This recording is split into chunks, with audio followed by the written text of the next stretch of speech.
carrockfootball.com.au. The coaches catch-up continues. We're at Galvin Park, home of the Werribee Centrals, and good enough to be joined by their coach, Luke Phipps. Bomber, firstly, thanks for joining us. Last year, disappointing way to exit the finals, and I suppose that probably sat poorly with you through the pre-season. Yeah, absolutely. Look, we met a much improved side in Winchelsea, and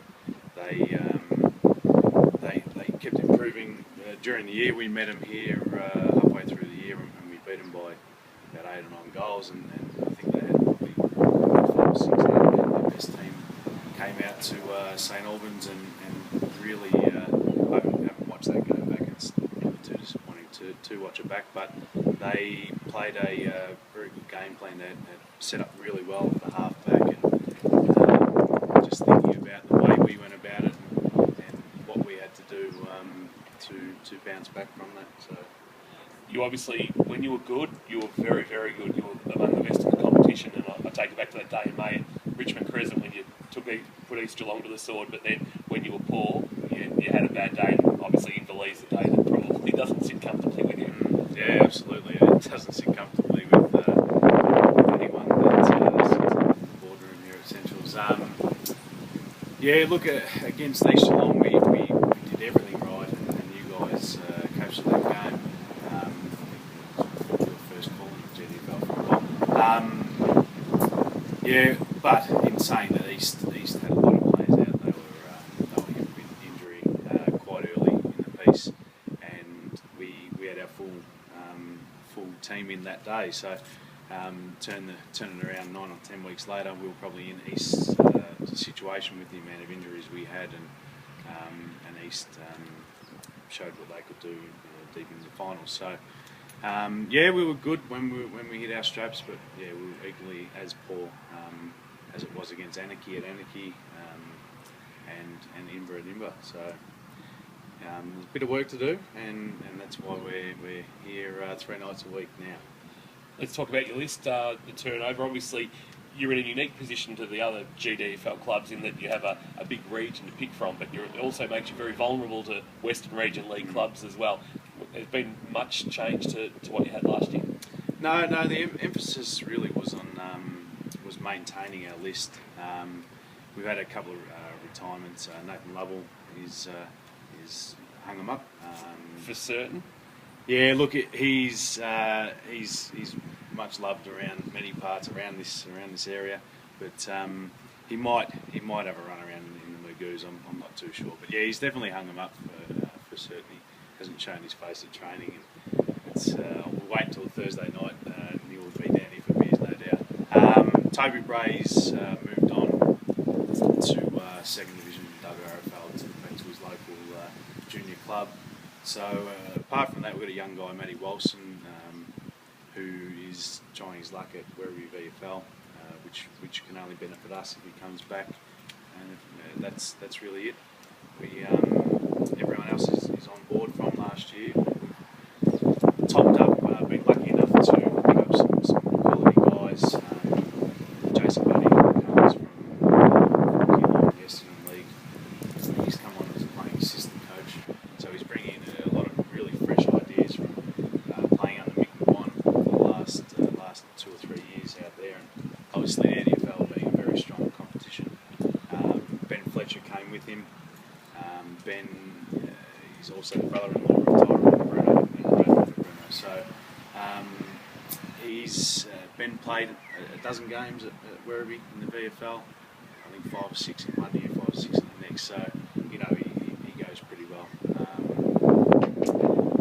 Matty Smith is another one. He's a really big get for us. A gun on baller.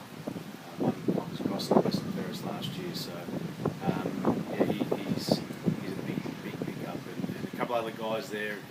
Jace Gianni and Mitch Merrifield coming on board as well. So some quality guys.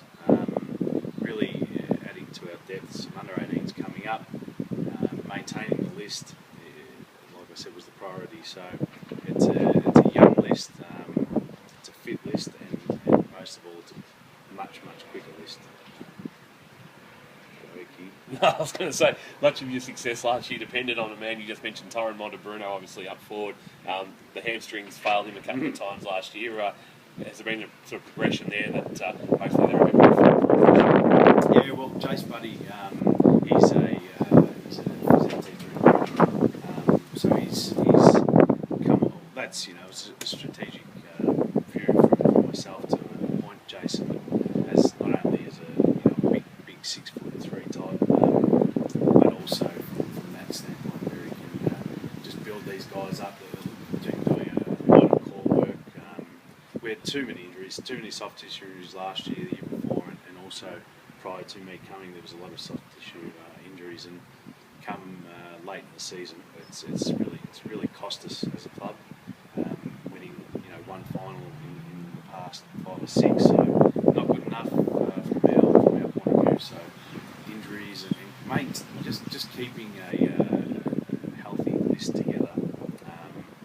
Ty Monty, like you mentioned, he's one of about 10 or 12 players that we got an average of about 8 games out of last year. So Ty showed when he came back in the final, he got 4 holding the ball decisions, chasing guys in the full 50 to turn them into 4 goals. So it's huge having him on board. Dave Hall missed, I think, 8 or 9 games. Chris Bryant missed a lot of games.